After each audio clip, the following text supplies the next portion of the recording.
Chers amis, voici déjà notre dernier rendez-vous, en tout cas avant Noël. Après, on verra si l'aventure continue. Et je souhaite vous parler d'un livre tout à fait surprenant qui s'intitule Avec Sullivan, dans l'espérance d'une parole.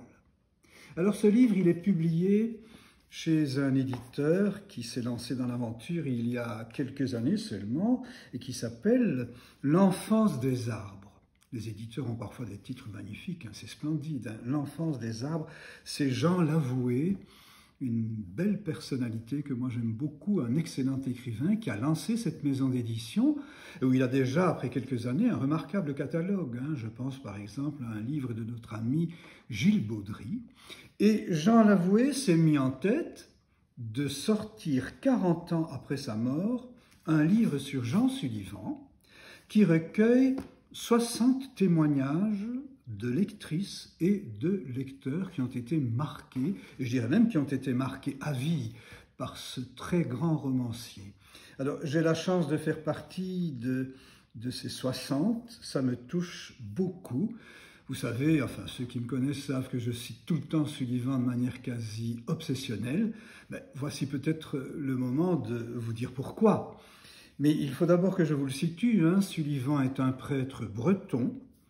Il a été d'abord un prêtre tout à fait classique, si j'ose dire, aumônier de lycée. Il était aussi aumônier d'étudiants à l'université de Rennes. Il a lancé un formidable ciné-club, très réputé à l'époque.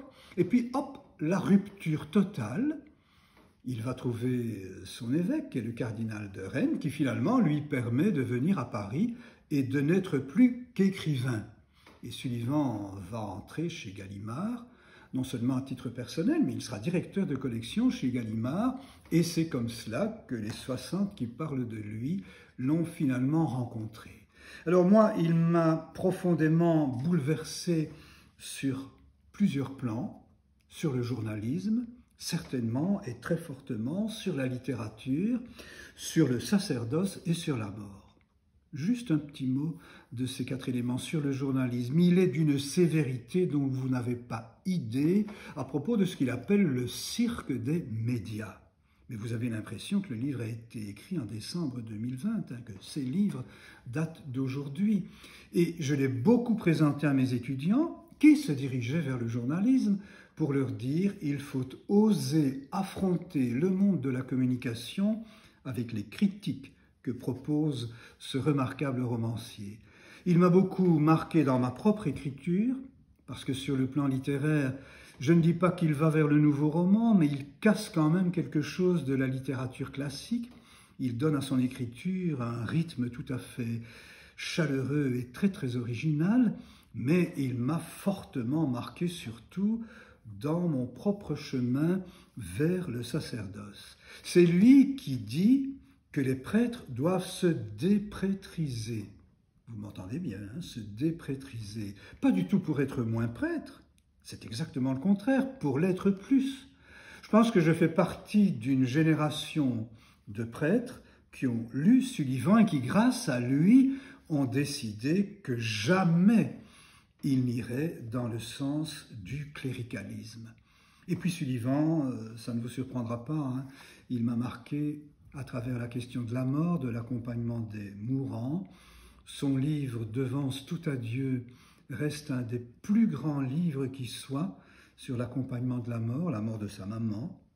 Je relis, je crois que je l'ai lu 20 fois, Devance tout à Dieu, et chaque fois j'y découvre quelque chose de tout neuf. C'est à la fois très exigeant, mais aussi très très encourageant. Avec Jean Sullivan, dans l'espérance d'une parole. Alors, dans quelques jours, ce sera Noël, nous allons, si vous le souhaitez, nous retrouver avec toute notre équipe à la ferme du Biérot, à Louvain-la-Neuve.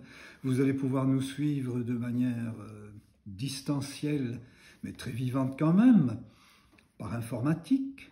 Vous avez reçu, ou vous allez recevoir, si vous le souhaitez, les liens en direct à 16h, le 24, en différé à partir de 17h30, et puis le lendemain, 25 décembre, sur les télévisions communautaires de Namur, de Gembloux, du Brabant Wallon, donc Canal+, Canal C, TVcom, et Canal Zoom, pardon, et ça, vous allez pouvoir le voir sur ces télévisions communautaires, je pense, de manière très, très, très dynamique et vivante.